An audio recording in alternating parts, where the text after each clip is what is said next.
It's number 19. We have Puss in Boots. Yeah, did you know the Puss in Boots actually got his own movie? And that was actually pretty great, actually. Like I can praise me. The movie really shouldn't because it was good. Usually movies that have kind of supporting characters main role, you don't have the best track record, honestly. And Puss in Boots was definitely a standout character in the previous track too. Like there's reason why it does, but I don't think even anybody asked for this one, but it was so much fun. I mean, sure, it isn't groundbreaking in any way, but honestly, if you ever want to see Puss in Boots like how he was before the Adventure Strike 2, and if you want to see him have like a fun as hell adventure with great animation, great voice acting, memorable characters, great action and humor, especially great interaction between the characters and just fun moments and just cool as moments, you will definitely get that. It's maybe not sure not everything hits, but when it hits, oh man, it really hits. Now at number 18, we get to one of their most surprising movies. Definitely not their most surprising, I'm going to get to that later, and that is Abominable, which I know was released last year. I actually did rewatch this movie, honestly. Don't think I got to actually do a review. I think I did like a reviews thing on this movie, but I actually really thought the hell out of this movie, honestly. The problem was certain a rewatch was going to like dip the quality for me. I thought I was going to like it less. But I actually thought it just as same as I did, which I'm actually quite surprised by, honestly. I mean, sure, in some ways it doesn't feel like it has much intensity, especially with the Yeti character kind of just learning new abilities and all that, and not every like human character is interesting, but the main character is actually a more interesting character than I actually anticipated. They do great to make it really fleshed out and more real than I expected. And the other character is also pretty interesting as well, and I love the bond between these characters. This movie does have some of the most beautiful and breathtaking animation that DreamWorks has ever done, some of the most unique and wonderful they have done, honestly. Again, not a film that's really mind-blowing in any way, but it's just a great adventure and a sweet, heartwarming film that really shouldn't have been as great as it was, honestly, in my opinion. At number 17, we have Spirit, Stallion of the Carmelian. I don't know if I pronounced that right, but this is definitely one of the few movies that I feel has been totally forgotten about. Like I don't even remember this movie when I was doing this marathon. I was like, Spirit, like, what's that movie? This is definitely one of the more early works. So it's like I think I remember hearing about Spirit, but it's like, what's the movie about again? Like, I don't get it.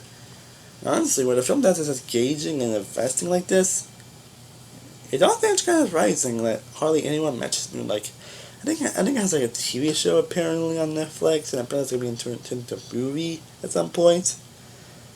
I don't know, but man, it's surprising how especially how different it feels from the usual works.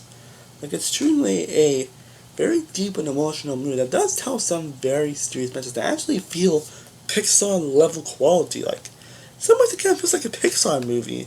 And that can be a good or bad depending on how it's done to you, but the message is really to your head. They don't feel forced out along the partner. You also got interesting characters, beautiful animation, some really breathtaking moments in terms of the animation, fantastic voice acting, lots of horror and attention to detail, and a film that's easily one of the most touching. I mean, sure, some aspects of the story and character really is the most complex, and in some areas I wish that almost a lot longer so moments can really could breathe and all that, but this easy is probably the most underrated movie and one that you should definitely check out if something happens. At number 16, we have Captain Underpants. Tra-la-la. Okay, I remember saying that a lot when this movie came out. This is another film that's actually the most surprising, honestly. Like, I don't think anybody expected it to be as good as it was, honestly. I know some people think this movie's overrated, but me, I actually liked it. I actually liked it a lot more upon rewatches. What's honestly, this one definitely is up as one of the more rewatchable movies, honestly, which I wasn't expecting, honestly. I mean, I've always been familiar with the Underbands, but I've never been like a huge reader of the books. So it was weird that they were going to do movies on him, and the animation was very off, but honestly, the film was great. I mean, sure, the villain is kind of lackluster, and they do like too much on Totally Human at some points, but I think for the most part, they do well Totally Human. Like, how they use it very well is how you pretty much should use Totally Human in a movie. Don't overdo it. And they don't really actually do, like, some it just isn't funny at some points. It's just, honestly, but yeah, the two kids actually play, well, but the two actually kids are actually very well developed characters and very fun characters. The character itself is very hilarious as you expect them to be. The animation actually really adds a lot to the movie and a lot to what's going on with the characters. The action when it's done is actually pretty great. It does have a lot of heart and charm and kindness to it. Now, this is actually a but I actually do hope we get a sequel to at some point, because I think it kind of bombed the box office or didn't make enough money. Honestly, DreamWorks, seriously, making a sequel to Trolls and one possibly you're not making one got the Underpants. Like, this is one that really does deserve a sequel. Let me get to another DreamWorks movie that I really watched a lot at number 15, and that is Flushed Away. Something I'm sure most of you don't really remember, honestly. But I got watched this movie a lot when it came out. I think I still have DVD of this movie, honestly. Like, I watched it a lot when it came out. I mean, I have like a new judgment here on Wednesday, I believe. Leaving. It's actually still a great movie, honestly. Like, this movie is still as funny and hilarious as I remember it to be. Honestly, like, sure, it does have a few underrated characters, and the problem it does wish it was a bit longer. But it does do a lot of stuff, like the animation being fantastic, the main characters, especially Rodney and Rita, being relatable characters. The voice acting is great, the music is great, especially the song the dude saying. Takes me. I think at that time I actually knew that song singing, honestly. The emotions actually really well done. Like all the bonds they do here. You know, even the villains, like especially the freaking henchmen, are hilarious. Hilarious. Like I'm saying, this is easily one of the most funniest movies. And honestly, one I actually remember wanting actually a sequel on. Like I think this time we actually can't do a sequel on this movie. So you know, it's late. We do want this movie on. So like I honestly wish one people, but this is easily up there as one of the most underrated. Now, I actually went back and forth between number 14 and 13. These are early movies that I watched a lot growing up, and I watched a lot when they came out. So I went before the which one I liked more. But coming to 14, we have Madagascar, the original film. Yeah, I thought I watched constantly growing up, but this movie actually I think still holds up very well today, honestly. This is definitely a movie I've seen so many times, and like 15 years later, I think my opinion still holds up. Okay, I still know that that's just nostalgia gone was blinding me. And I mean, sure, there are some novelty here in terms of the villain characters, the few flat jokes here and there, and the kind of overdone the punk culture references. But I can't help having a blast while watching it. Marty, like Alex, Marty, and Melanie are all well-developed characters with interesting personalities. I don't like King Julian was a bit annoying at first, but he eventually got better, honestly, as the film went on, as the franchise went on, thankfully. And of course, the Penguins, like, they easily the show, honestly, again, they were never on many levels of, like, marketing or annoyance. They definitely not got to that level, honestly, and they definitely steal every scene they're in, especially when you first meet them, when it's hard to Marty, like, that's hilarious. The voice in Aran is great, and it does do, and that's some of the most. It's a good emotional moment, especially of course the one wonderful moment, which I think what people remember before. But yeah, I don't know how people use it not now, but Madagascar is something I still hold very dear to my heart. At number 13, we now have the final Madagascar movie, that is Madagascar Escape to Africa, which for me is the best Madagascar film. Yes, I think this movie is surely the best of the franchise, honestly, in my opinion. I absolutely love this movie.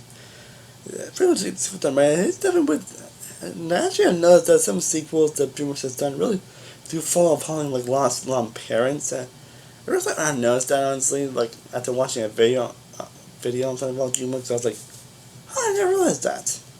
But I mean, they work honestly, but honestly, this movie is still great. This definitely is the funniest of the Madagascar movies. Definitely the most emotional moments, especially the moments between Alex and his dad and his mom as well. When I seen the first time, it's like, oh, and even the opening scene I thought was great, actually. Like, that's one of the best opening scenes in any DreamWorks movie ever. Music great as ever, the characters are as fun as ever, the penguins are as awesome as ever. King Julian's definitely a lot more memorable here, the music is great, he's so forceful, a lot of stuff. I mean, it's just the villain in some ways, again, the villain's kind of lackluster in some ways, but all in all, Madagascar Africa is definitely a film I've probably seen It's definitely one of the most watchable films in the filmography. One film I don't mind always come back to. Now I'm just saying, these next 12 movies are pretty much top tier DreamWorks best of the best. And the few choices were like, yeah, that's obvious. Kind of makes sense. Movies Up Down was kind of hard honestly, because I love a lot of these movies. Like, again, these 12 movies are, in my opinion, top tier DreamWorks animation. So it really easy to try to understand me, so bear with me honestly. So bear with me, okay? So anyways, coming in at number 12, we have Wallace and Gromit, Curse of the Were-Rabbit. Yeah, it wasn't easy for us as number 12 honestly, because this is truly a fantastic movie, definitely. I feel like that. I don't think I watched all the dreamers, but I remember hearing about it, I remember watching it at some points at least. But this is easily one of the most terrifying yet funniest that any film they've ever done, honestly. And it's definitely up there as one of Armin's best movies, honestly, which I actually did a ranking for a couple years ago, which actually has a lot of views right now, but this is one of the best films. It's a sharp writing, great character, especially Wallace Gromit, and how the railroad looks. Like, man, that's terrifying. Great visuals, top-notch humor, and have so much heart and care put into it. So I haven't seen much of Wallace Railroad, at least. No, I don't think so, at least, but this is still a movie that is worth remembering. Now, coming in at number 11, the film that just unfortunately barely missed my top 10, and that is Chicken Run, which released 20 years ago, and it's finally actually getting a sequel. Yeah, this film's actually getting a sequel. I'm not sure when it's going to come out, honestly. I think it was supposed to come out this year. I don't know, honestly. I haven't really checked it out in a while, but yeah, Chicken Run's getting a sequel, and the original is still one of the best movies, honestly, and for a film that's released 20 years ago, it holds up incredibly well today. I mean, it still is, it's still great. And it still has great, fun, yet surprisingly emotional deep I remember, honestly. Like, you got incredible animation, incredibly memorable and how to develop the engaging characters, especially the main one. Incredible voice acting, great music. No mention this one was fucking hilarious. Definitely one of the funniest movies DreamWorks has done, honestly. It's one of the films that really has never really one boring adult moment. And manages to actually touch your soul and actually be emotional and touching in some areas, especially all the messages it goes for and all that, which I think really hit very well. Like this film definitely was watching every time I had checked it out. I wasn't constantly watching it growing up, but I remember watching it a lot, and it's still as great as I remember it to be. Unfortunately, it's top 10, but still great. Now we are at the top 10, baby. And now coming in at number 10, we have pretty much that I consider probably the most underrated / underappreciated, and that is Rise of the Guardians. Guardians.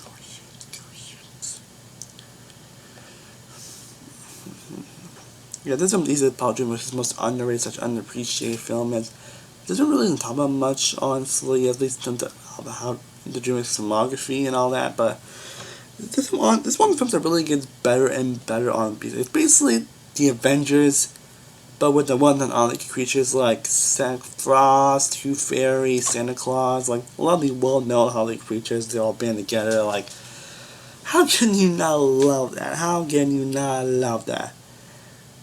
And it all actually works, and their interactions alone makes this film worth watching. It's hilarious, but actually moving some areas, and also provides some interesting layered characters, a deep moving story, some of the most unique animation they've ever done, some very interesting messages, and it's just a great ride from beginning to end. Like, seriously, somehow this is easily up there as this definitely is the most underrated, underappreciated film. Now coming in, I'm getting to another movie that also gets better and better upon review viewings, and that is Megamind, which and the film actually does do a very unique take on the superhero genre, where it does it. Well, somebody's a very cliche, but somebody does it very well. Explores basically what would happen if the super villain actually succeeds in killing the hero. Yeah, he doesn't know what to do after. Something that's always been like, what do villains actually want to accomplish to actually, be the hero? Like, what else do they have to offer? What else they can do? Yeah, and it really explores that actually very well, actually. See me trying to get a new villain and not sure what to actually do with his life after being the hero. Yeah. And Lost Jack is a great point. Very hilarious, yet very heartwarming and touching, actually. As it goes along, the characters are very unique and compelling. The humor is basically very high grade and hilarious. The script is great, filled with moments that are very hilarious, yet moments that are actually very touching and emotional. This movie is just a blast, yet an emotional blast, and definitely, again, you need to take on this genre. At number 8, 8, we have Kung Fu Panda, the original. I actually think I've seen this movie actually in theaters when I was at Seattle with my grandparents. I actually remember that. I remember I got to see this movie with my grandparents in theaters, and I remember like, wow, this movie's fantastic, and 12 years later, it's still fantastic. It still holds up as one of the best movies. I'm sure it kind of tells what you expect from this type of story, but I mean, some of us, again, because cliche, at least even when cliche, got Mission Film stands out still. Some man definitely does stand out in terms of his character, in terms of his animation, the characters, all the stuff they go through. So especially with Shifu, and the villain Tai Lung is actually a very compelling villain. A villain that's actually very likable, also likable, but has a very interesting backstory that makes you understand why he is the way that he is. Right, that you got incredible comfort action sequences, and also a great character with the Furious 5, and Luke Wade's also a great character as well, and you get an excellent fight sequences, also Post Fire is hilarious as well. There's really so much to love about this original movie. Honestly, I absolutely love this franchise, honestly. I truly do love this franchise. And now we get to both my favorite film in this being franchise at number 7, and that is Kung Fu Panda 2. This is definitely the best in this franchise. A truly fantastic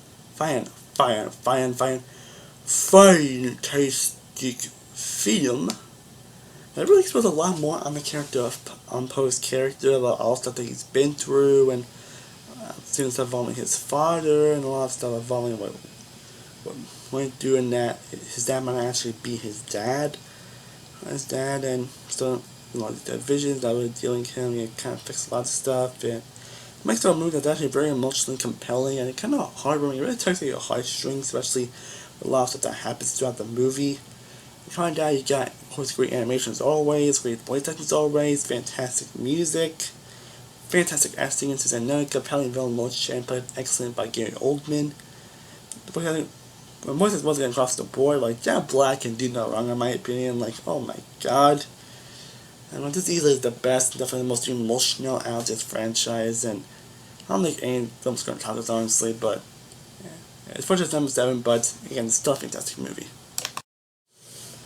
And now we get to truly, one of the most well-known franchise, and DreamWorks got to number 6, and that is How to Train Your Dragon: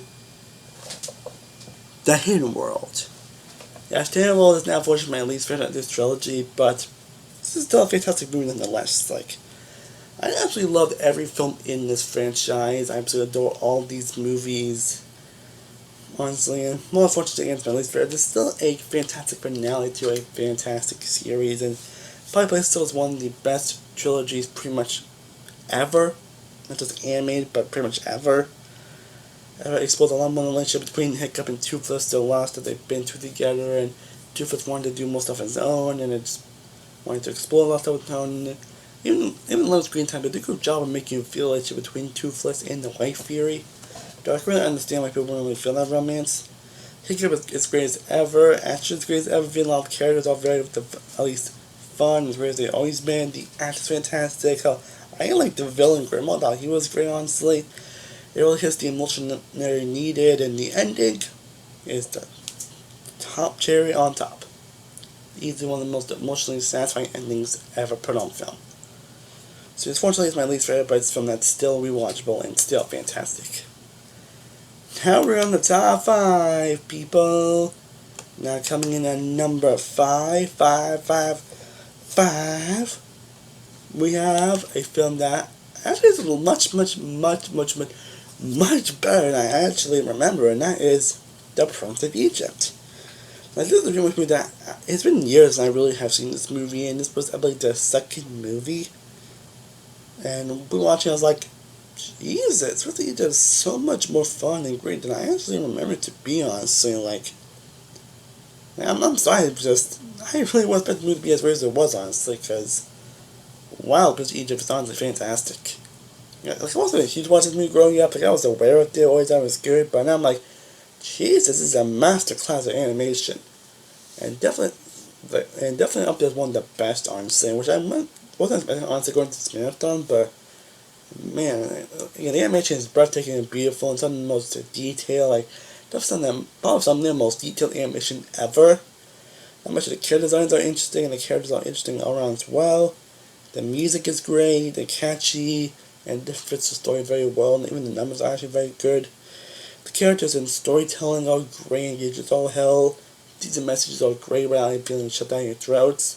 Its humor is great, but it's meant to actually be serious and emotional, heartfelt, which this film does amazingly and succeeds incredibly well. Like, if you're not affected for Egypt, like, trust me, this film is definitely better than you actually remember it to be. It definitely was for me. Now, coming in at number 4, we have the original Android Dragon. Now, this is easily Pixar. This is easily DreamWorks' most surprising film. Because, well, honestly, come together. Who really expected this movie to actually be good, honestly? But also, happy 10th-year anniversary to this franchise, honestly. I actually did do a top 10 best moments of the franchise with my points. If you haven't checked it out, that's on my channel. But, I mean, this movie really surprised a lot of people. I don't think anybody saw Android because it was the one at least 10 years ago. Like, seriously. I don't think it was good. Like, people thought this was going to be just an generic fantasy movie, not an emotionally gut-puncher movie with an amazing world, great characters, and what do you think we're having the previous movies? It's like, man, this movie's actually much better than I remember it to be. Because it's a great start point to this franchise and all that, and a lot of characters are compelling and interesting.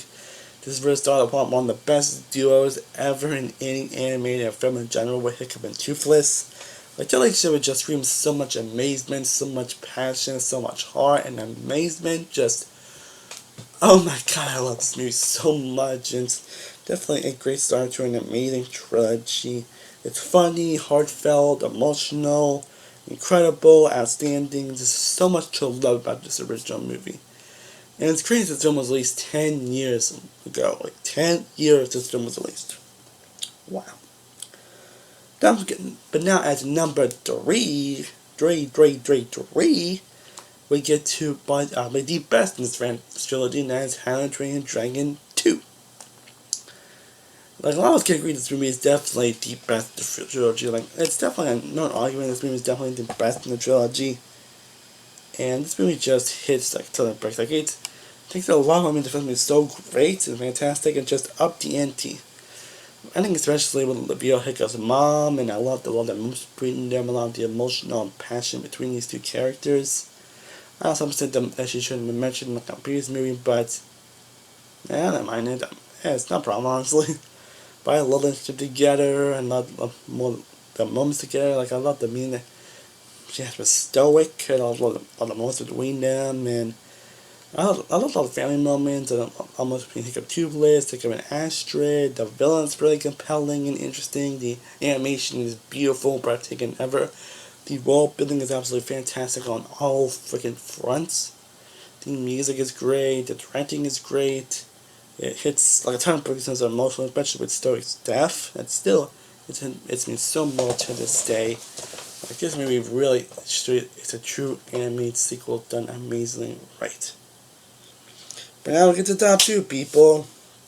And coming in at number 2, we got another fantastic animated sequel, and that is Shrek 2. And instead of How to Dragon 2, it pretty much done what made the first movie so fantastic.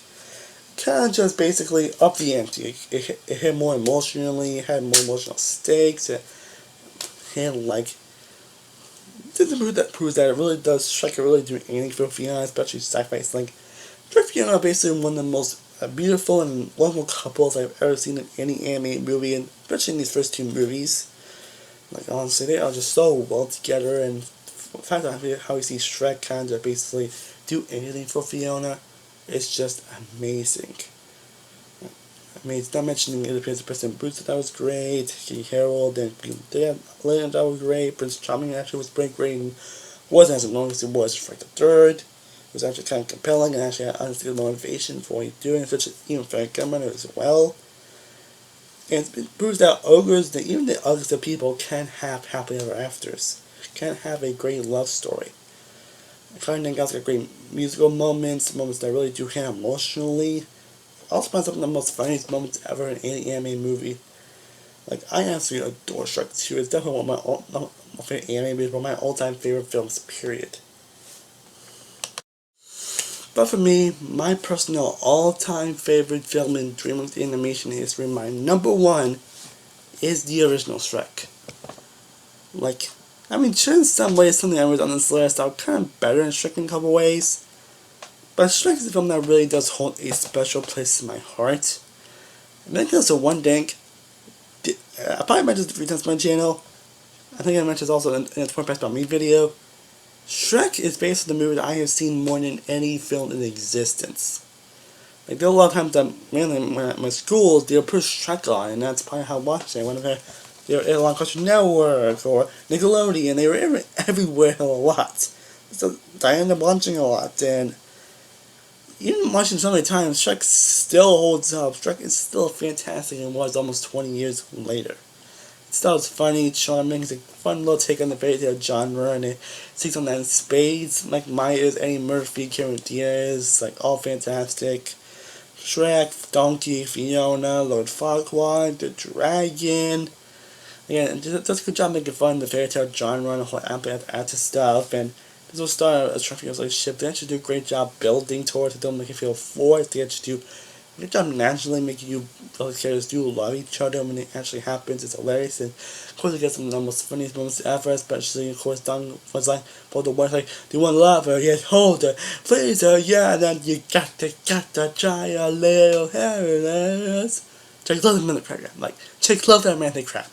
Like, oh my god, that moment still makes you crack. Just that means like the main moments as well. Just, and it's still pretty emotional. Touch a lot of the characters they go on. Just, I can talk about this movie for days, honestly. And this movie is, again, in some ways, Shrek 2, How to Train Dragon music. In some ways, kind of a little bit better in terms of quality, in terms of moments. But like I said before, Shrek 2 will always hold place in my heart. And it's not sure this movie is my favorite film in DreamWorks Animation. There's no doubt it's going to be number one, and it really still is. It's a film that's in my, that was close to reaching my top 10 films of all time. It's definitely up there. It's one of my favorite anime movies of all time. It's just, it's an all-around fantastic movie. It's an all-around amazing movie, and it earns a spot as my favorite DreamWorks Animation movie.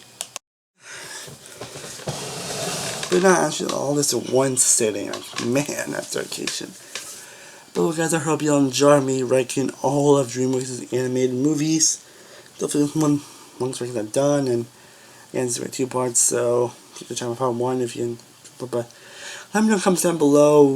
How would you rank all DreamWorks movies? What are your favorite and least favorite films of DreamWorks Animation? I'm gonna rank all the movies. Give me just the overall best and worst. I would honestly love to know in the comments down below. Hope you all enjoyed this very long ranking I've done. I'm actually looking at other long rankings, actually, believe it or not. I'm actually doing one of all A24 movies, no joke. We're touching on a while though, so we'll see about that. But this was actually a really fun ranking to do, looking back at a lot. There's like a lot of these already been a part of my childhood, and a lot of something that really been an important part of my life, so it's really fun looking back at a lot of these movies. So anyways, hope you all enjoy me talking about a lot of these movies. As always, thank you so much for watching. I honestly truly do appreciate it. If you haven't already, be sure to like this video.